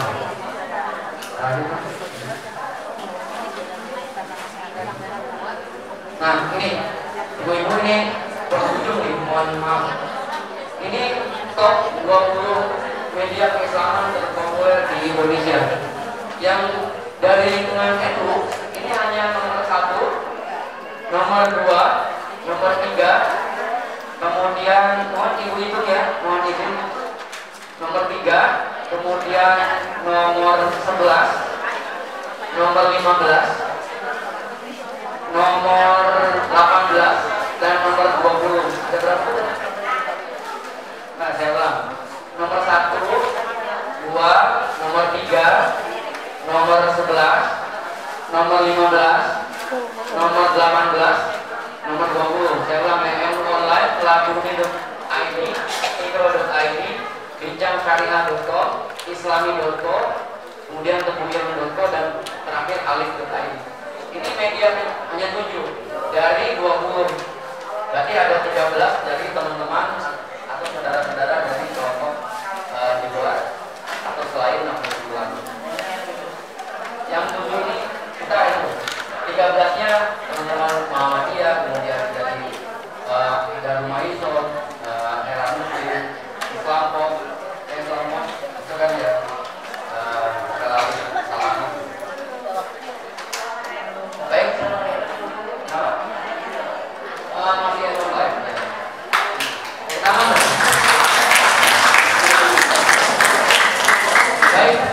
sekalian, karena waktunya terbatas, saya juga coba mohon izin level ke penjelasan saya soal website. Saya kira waktunya mungkin bisa digeser nanti kalau misalnya Mas Ketua mau mengundang secara khusus saya atau teman-teman menjadi sindikat media Islam, saya kira sangat memungkinkan. Supaya nanti waktunya lebih detail untuk bagaimana cara membuat promosi konten, interaksi dan lain-lain. Sekian dari saya, sekali lagi salam hormat untuk keluarga ibu semua. Kita sama-sama berdoa agar kita semua yang di sini sehat, walafiat, dimudahkan segala rezekinya dan kehidupannya keluarga besar kita semua. Dan yang paling penting kita sama-sama doakan agar para pimpinan juga baik di pondok besar maupun ulama beserta seluruh jajaran dan keluarga, dan juga para masyayikh, para ibu nyai kita di pesantren dimanapun ada di Indonesia, semoga semuanya para tamu sehat. Amin ya rabbal alamin.